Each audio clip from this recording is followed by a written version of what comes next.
Welcome, fellow thrill-seekers, to a heart-pounding journey into the eerie and unsettling realm of Japanese urban legends. In this spine-tingling video, we are about to immerse ourselves in 3 bone-chilling tales inspired by some of Japan's most infamous ghost stories: Teke-Teke, Kuchisake-onna, Slit-Mouthed Woman, and Aka Manto, Red Cloak. Get ready to be captivated by these terrifying narratives as we uncover the darkest corners of Japanese folklore. But beware, for these legends have haunted generations with their macabre twists and malevolent entities. Brace yourselves for an unforgettable experience as we dive headfirst into the chilling world of Japanese urban horror. Are you ready to confront the unimaginable? Let's begin our journey into the unknown.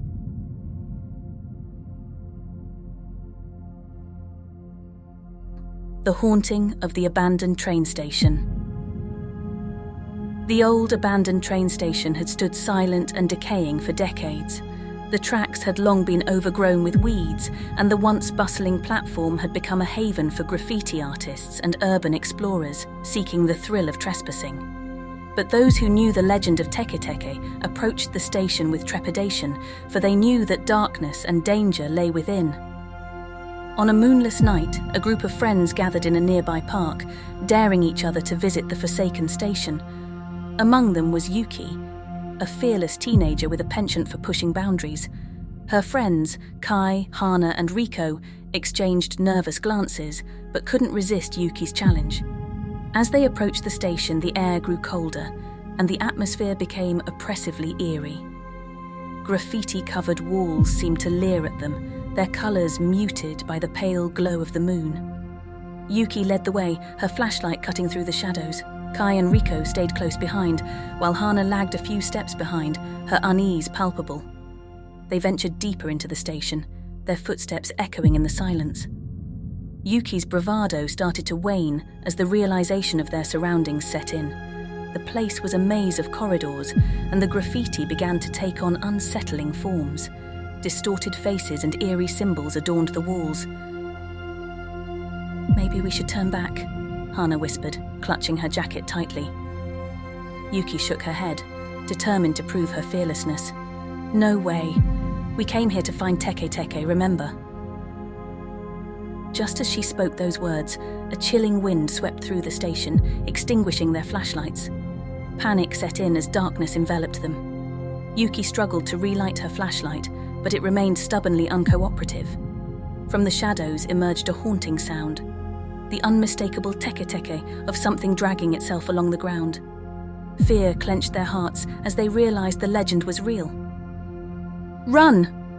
Kai shouted, and they scrambled in the direction they believed led to safety. But in their haste they separated, each struggling to find their way through the labyrinthine station.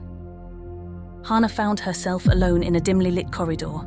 The echoing Teke-Teke grew closer, echoing in her ears. Desperation consumed her as she fumbled with her flashlight. Just when she thought all hope was lost, the light flickered to life, revealing the terrifying sight of Teke herself. A young woman soaked in blood, her lower half gruesomely severed, crawled toward Hana with maddened eyes. Hana screamed and turned to run, but her legs betrayed her, refusing to move. Teke-Teke's bony fingers clawed at her, and Hana's scream faded into a chilling silence. Meanwhile, Yuki, Kai, and Riko stumbled upon one another in another part of the station. Panic-stricken and out of breath, they tried to make sense of their surroundings. "We need to find Hana and get out of here," Yuki urged, her voice quivering. Kai nodded in agreement, but Riko's eyes were filled with dread. "We shouldn't have come here. We should have listened to Hana." As they retraced their steps, they came across a blood stain on the ground, leading them to the horrifying realization that Hana was in danger. The Teke-Teke sound grew louder, echoing through the dark corridors. They followed the sound, their hearts pounding with fear. Soon, they spotted Hana's flashlight on the ground, casting a feeble beam of light on the station's graffiti-covered walls. But there was no sign of Hana. Suddenly, the chilling sound of Teke-Teke's approach echoed in the distance. They had no choice but to hide behind a pile of discarded crates, praying that she wouldn't find them. Teke's grotesque form emerged from the shadows, her eerie dragging sound growing louder with each passing second. She lingered near Hana's flashlight, seemingly searching for her prey. Kai, Yuki, and Riko held their breath, their hearts racing. Teke-Teke's maddened eyes scanned the area, and for a moment it seemed like she might leave. But then, with an unnatural speed, she turned in their direction, her face twisted in a sinister grin. Their collective terror erupted in a chorus of screams as Teke-Teke closed in on them, her bony fingers outstretched, ready to claim her next victims. The station, once a place of bustling activity, had become a graveyard of horrors, and the legend of Teke-Teke would live on, whispered in hushed tones as a chilling reminder of the consequences of daring to challenge the darkness that lurked in the abandoned train station.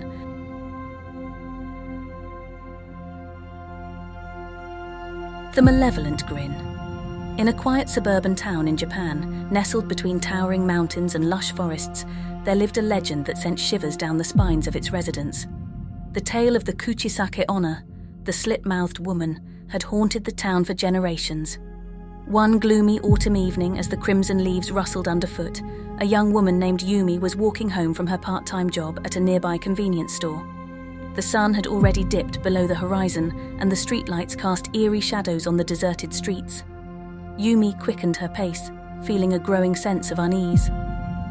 As she turned a corner onto a narrow, dimly lit alley, Yumi suddenly sensed a presence behind her.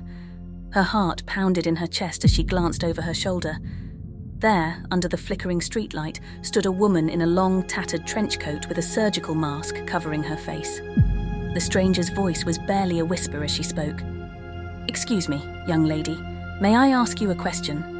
Yumi's body trembled with fear, but she managed to nod hesitantly. "Do you think I'm beautiful?" the woman asked, her voice devoid of emotion. Yumi hesitated for a moment, then cautiously replied, "Yes, you are beautiful." The woman's eyes flickered with surprise behind her mask, and she slowly reached up to remove it. Yumi's heart sank as the mask fell to the ground, revealing a ghastly sight.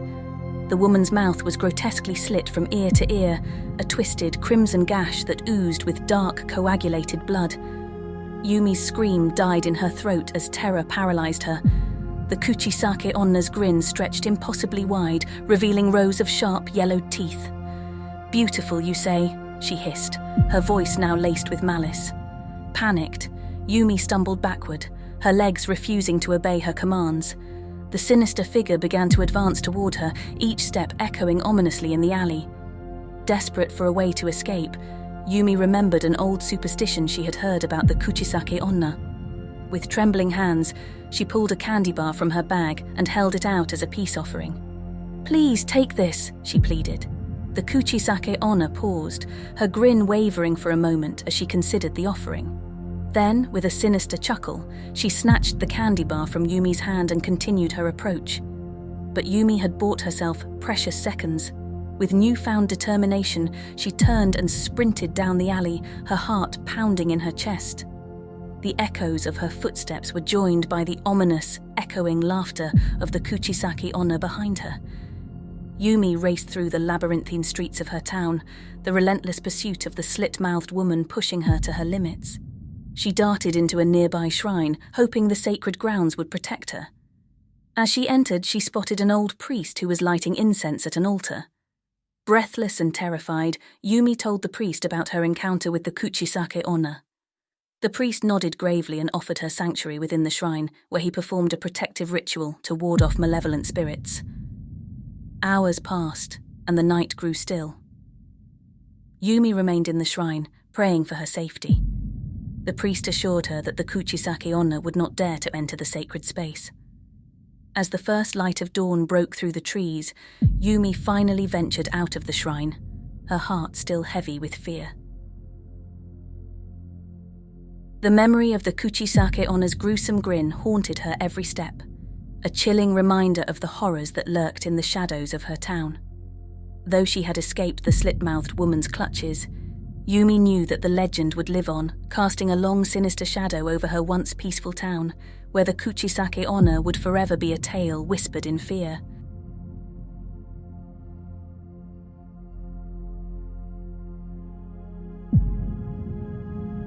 The deadly game. Once upon a chilling autumn night in a quiet Japanese town, a group of high school friends found themselves gathered around a campfire. They were seeking thrills and excitement. And what better way to stir their imaginations than by sharing ghost stories? Among the group was Yuki, a daring and adventurous young woman who was known for her fearlessness. She had heard rumors about a nearby abandoned school building that was said to be haunted by the vengeful spirit of Aka Manto, the Red Cloak. Yuki, never one to back down from a challenge, suggested they pay the eerie place a visit. With flashlights in hand and the moon casting an eerie glow on the deserted school, they ventured into the darkness. The corridors were filled with an unsettling silence, broken only by the creaking of old floorboards and the rustling of leaves outside. As they explored deeper into the school, they came across a row of decrepit restrooms. As they entered one of the restrooms, a sudden chill ran down their spines. The atmosphere felt oppressive, and the air seemed to grow colder. Yuki, always fearless, decided to take the lead. She walked toward one of the stalls, and her friends hesitated. Just as Yuki was about to enter a stall, a voice echoed from the shadows. "Red paper or blue paper?" The friends froze, their hearts pounding in their chests. The voice seemed to come from nowhere and everywhere at once. Yuki, her curiosity piqued, hesitated for a moment before deciding to defy the legend. She boldly declared, "Green paper." The moment she uttered the word green, the restroom erupted in flames. Fiery hands with spectral fingers reached up from the floor and grabbed Yuki's legs, pulling her down into the fiery abyss before her friends could react. "No, Yuki," one of her friends shouted in horror, reaching out in vain to save her. Yuki's terrified screams filled the room as the flames consumed her. "Help me, please help!" she cried out, her voice growing fainter as she was dragged into the flames. Her friends were horrified and helpless, unable to intervene in time to save Yuki. The restroom returned to its eerie calm, the flames vanishing as quickly as they had appeared. Yuki had vanished without a trace, leaving behind only the haunting memory of her fiery fate. Shaken to their core, the remaining friends fled the haunted school, vowing never to return. They had learned a horrifying lesson about the dangers of tempting fate and making the wrong choice in the presence of Aka Manto, the legend of the Red Cloak, now transformed by Yuki's choice of green, remained a chilling reminder that some stories should never be tested and some mysteries are better left unsolved.